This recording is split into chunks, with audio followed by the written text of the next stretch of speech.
Altın gün asmanı, altından dalası, yerliktin dastanı, yerimi karışı. Yecedin, yirtigin, dağımız çıktı boy, namusun vermegen kazabım mıktı boy. Menin yerim, menin jerim, gülüm bulup, yegilimin, jırım bulup, tüglimin yelim, tuğlan jerim menin, Kazakistan'ım, Urpak'a yol açkan, kel baytam jerim var, birligi jarıskan, tәуелсіз yelim var. Qarsalgan vaqıtı мәңгілік досындай, біздің ел бақытты, біздің ел осындай. Менің елім, менің жерім, гүлім болып, егілімін, жырым болып, төгілемін елім, туған жерім менің, Қазақстаным. Қалдарыңыз қалай? Жақсы. Керемет. Бүгін біз сіздермен бір жаңа тақырып өтетін боламыз. Оның тақырыбы «Мен заңды қаншалықты білемін» деп аталады. Қанекей, ең бірінші заң деген сөз не? Соған ассоциация. Қандай ой келеді сендерге? Жақсы.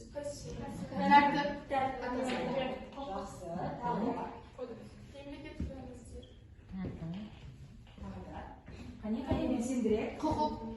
Ешқандай да бұл сабақтың барысында білімін кеңейту жоқ қой, сол себептен запрет. Қазақша қалай? Запрет. Тыйым салу. Тыйым салу.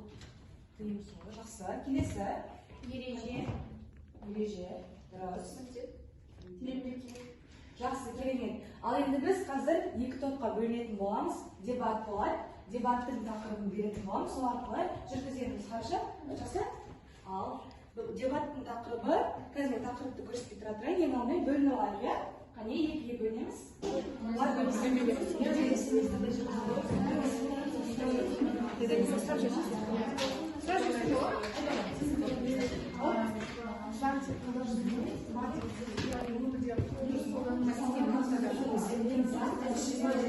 Ал, енді дебат туралы не біледі? Қане, дебатты барлығымыз білеміз, олай түсіндіру қажет пе? Керемет.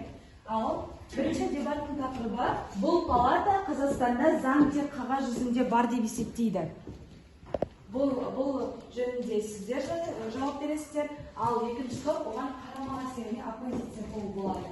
Ең бірінші аргументтер арқылы, факт арқылы, статистика бойынша жүргізілуі қажет.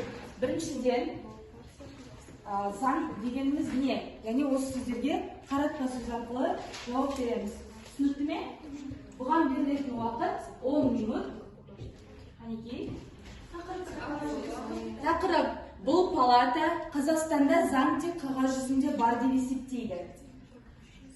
Сіздер осылай есептейсіздер, үкімет тобы. Ал сіздер оған қарсы шығасыздар. Жоқ, бұл дұрыс емес. Тек қана қағаз жүзінде емес. Бізде заң іс жүзінде жүргізіледі. Түсінікті ме? Қанекей? 10 минут уақыт беріледі, тиімді пайдаланайық. Ал бірінші дебаттың үкімет тобы. Қане, кім бастайды? Тақырып қандай? Қайталаймыз. Бұл палата Қазақстанда заң тек қағаз жүзінде жүргізіледі деп есептейді. Ал бастаймыз. Айтамын. Екінші топқа қараймыз. Бір-бірлеріңізге қарап, жауап беріп отырған сұрақтар қоямыз. Қане? Біз тіл туралы заң деді, төртінші бап бірінші тармақ. Қазақстан Республикасының мемлекеттік тілі қазақ тілі. Мемлекеттік тіл мемлекеттің бүкіл аумағында қоғамдық қатынастардың барлық саласында әрекет ететін мемлекеттік басқару, заң шығару, сот ісін жүргізу және іс жүргізу тілі. Қазақстан халқын топтастыру аса маңызды факторы болып табылатын мемлекеттік тілді меңгеру Қазақстан Республикасының әрбір азаматының міндеті. Бірақ біз бұл заң қағазда ғана жазылуы деп ойлаймыз, себебі біздің мемлекетіміздің азаматтары бәрі қазақ тілінде сөйлей алмайды, жітік білмейді қазақ тілін. Жақсы. Ал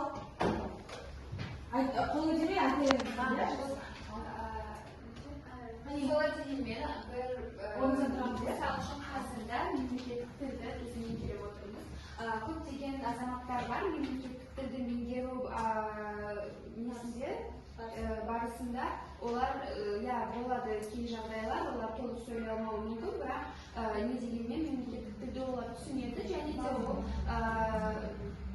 жетік білмесе де тырысады деп ойлаймын. Бастысы, тек қана біз қана емес, мемлекеттің өзі де үлкен талап қоюда. Әрбір азамат қазақ тілін білу үшін біз мысалға мектеп осы бірінші сыныптан бастап бәріміз қазақ тілін үйренеміз, және біз университетте оқып жатырмыз. Оны дамытып, тағы да оны өзіміздің білімімізді тағы толықтырып жатырмыз. Біз интернационалды мемлекет бола тұра, біз қазақ тілін, мысалы, сіз ұйғырсыз, мысалы, өзбектердің де бәрі қазақ тілін жақсы білетін, бәріміз білеміз, және де қазақ тілінде сөйлейді. Это что обозначает? Ол не білдіреді? Біз қазақ тілін үйреніп жатыр, қазақ тіліне көшіп жатыр. Және де қазір көптеген біздегі заңдағы документ дейді ғой, бәрі қазақ тілінде жазылған, орыс тілінде жазылған шарттар, көрген жоқпын келісімдерді. Ол тек қана міндетті түрде қазақ тілінде жүреді, және де орыс тілінде жүреді. Жоқ, біз білгенбен, біз білеміз осы, біздің поколениеміз әрине біледі қазақ тілін, бірақ осыдан бұрынғы Советский Союздан келген ата-бабаларымыз қазақ тілін жітік білмейді ғой бәрібір. Мемлекет болғаны 91 жылдан бері, және оздан жүйені асқаннан бері біз бәріміз Қашан қабылданды? 95 жылы сол конституция қабылданды. Жаңағы мені қайтадан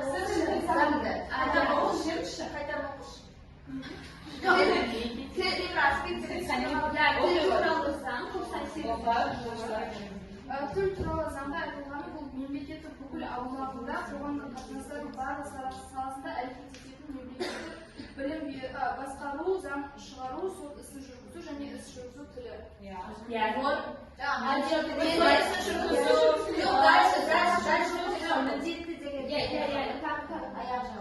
Республика сайын азаматы білу міндетті, бірақ оны бәрі білмейді, осы міндетті. білу міндетті деп жазылғанға әлде оқып білуі міндетті. Сонымен айтылып кеттім ғой, біз түсінеміз, ол туралы біз андай құжаттарда бар. Және де 97 жылы қабылданған, сол кезден бері біраз нәрселер жасалып жатыр, сол қазақ тілін бәрін біліп меңгеру үшін деп ойлаймын. Жақсы. Ата-бабаларымыз деп айтты ғой, бірақ тіл заңды сөзбен келесі айтыңдар. Менің ойымша, оның өзінде қазақ тілін жетік меңгерген қазақтар өте аз. Біз өзіміз қазақ бола тұра, орысша сөздерді қолдана беріп, біз аралас билингвистикалық жаққа кетіп бара жатырмыз. Деген келсе біз келеміз. Шапалақтауды білдіреді олар. Мен өзіме қазақ бола тұра, мысалы, қазақ тілін жетік білмеймін, менде арасында сөздерінде орыс тілден келген сөздерді қолданып кетеді.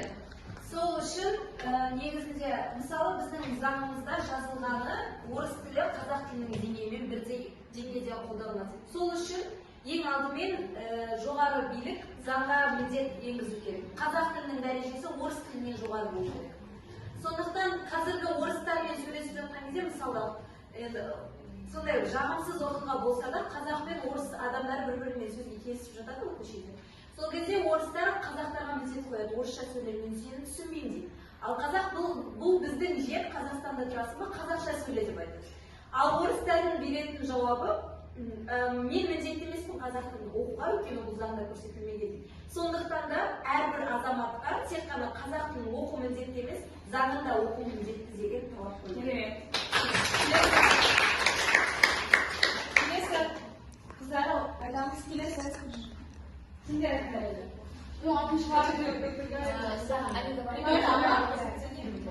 Қағаз жүзбегеніне бағыттамасыңдар. Айтыңдар, қане? Іс жүзінде біздікіні бар. Сол іс жүзінде басасың. Қандай заңдар бар? Ол заңдар бар. Қане? Қане? Заң болғанда біз айтқымыз келгені, қазір іс жүзінде кез келген құқықбұзушылық, ол сотта, карается законом, сотта немесе болады ғой, открытые судебные дела, ашық түрде сол сот істері болады, және де они наказываются. Мысалы айтып кетейін, январьский события болды жақында, Осы январьда қатысқан барлық адамдарды қазір іздестіріп барлығын ұстап тюрьмаға отырғызып жатыр. Мысалы үшін олардың ұрлаған заттарын қайтадан восстанавливать етіп, все караются законом. айтып жіберсек бола ма? Алыс кетпей ақ қояйық, өзіміз білім жолында жүрген соң мектепті алайық. Мектебімізде администрация дейді ғой, әр 7 жыл сайын ауысып тұрады. Директорымыз бар, завучтарымыз бар. Ол не үшін жасалады? Ол коррупциямен борьба дейді ғой, коррупциямен борьба болу үшін. Күрес болу үшін. Қазақстан Республикасы қылмыстық кодексінің 307 бабына ескертпелерде ұғымдары берілген тұлғалар заң бойынша пара алғаны үшін қылмыстық жауапкершілікке тартылады. Дегенмен 2015 жылы 256 тұлға жазаға тартылған. Қылмыстық кодексінде 50-ге есе штраф беріледі дегенмен, бірақ соның өзінде пара алу, пара беру деген заттар әлі де болып жүр. Мысалы, Центр занятости населения Акимата еңбекші Казахского района Иманбаев директор сол жаңағы наказание жазаланған. Закин деген адам глава Елбол компанияда ол да яғни сондай тұлғалар өте көп. Оның өзінде заң болғанымен, бірақ ол заңдар күнделікті өмірде кездестіреміз заңы, бірақ оны заң іске аспайды. Яғни ол кісілер неге жазаға тартылмайды, өйткені қазіргі заманауи сленгпен айтайық, крышалары бар кісілер. Яғни заң жүзінде бізде Қазақстанға осы жылы ғана реформа шықты.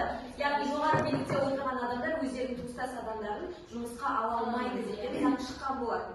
Яғни сәйкесінше осы уақытқа дейін адамдар өздерінің мәке-сәкелері арқылы өздерінің артқы жақтарын жауып жүрген болады. Сондықтан да коррупциялық жаңағы қылмыстарға көз жабылып отырған болады. Мысалы жаңа Сәуле айтып кетті ғой, статистика алып келді. Сол статистиканы қайдан алдыңыз деген сұрақ сізге. Қайдан алдым? Олар коррупциямен ұсталғандар ғой, получается. Статистиканы ешкім аспаннан ала салмайды. Меню сайты, яғни автор Динара Бекболаева. Әлі ұсталмай қалғандар бар дегенге мен айтқым келіп тұр. Оларды ұстаудан алдын олар дәлел табу керек. Адамды бекерден бекер оған дәлел табу керек. Оған артынан жүріп солай неге қорқады? Егер адам сол заңға сеніп, Ол заң қайсы болады? Полиция солармен хабарласып бірге жұмыс істейді.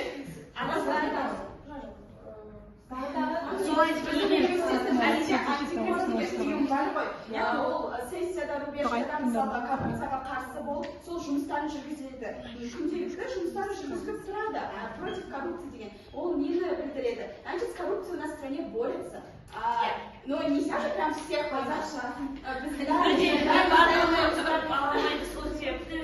жайлап дәлелмен ұстау керек деп ойлаймын. Енді келесі не?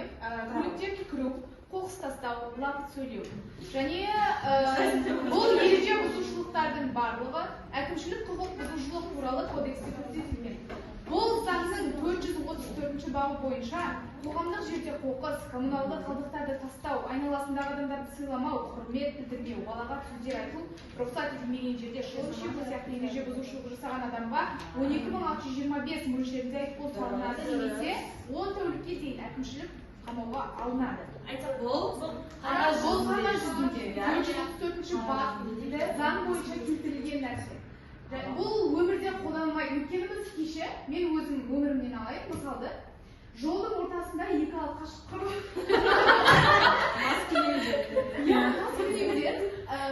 жолдың ортасында светофорда тұрған кезінде қырылып жатты да.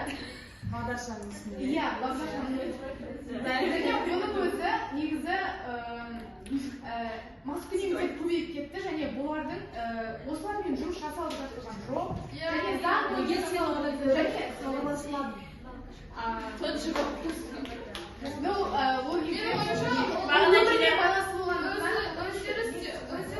қоқыс туралы айттық қой. Қоқысты бұрынғыдай емес, иә, қазіргі таңда. Бұрынғыдай емес, бұрында мүлдем шынымен шашылып жататын, заң бойынша жүргізілмейтін. Бірақ қазір бұрынғыдай емес. Кішкене болсын реттеліп келе жатыр. Айналамыз жақсарып, гүлдер мысалы. Ешкім гүлді жылмайды, гүл туралы шынап білесіңдер ғой. Мысалға, иә, қоқыс туралы, басқа заңдар, көлік туралы заң, ол да іс жүзінде жүргізіліп жатыр қазіргі таңда. Бізге бірақ негізінде заңдар жаңағы әңгіме айтып өткендей қарсы заңдар өте көп.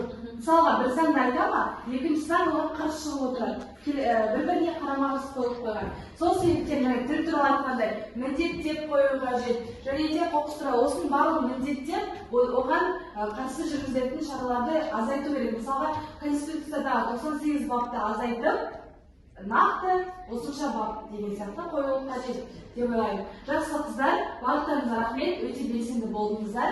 Жақсы балдар қойылады деген ойдамын. Списокке беретін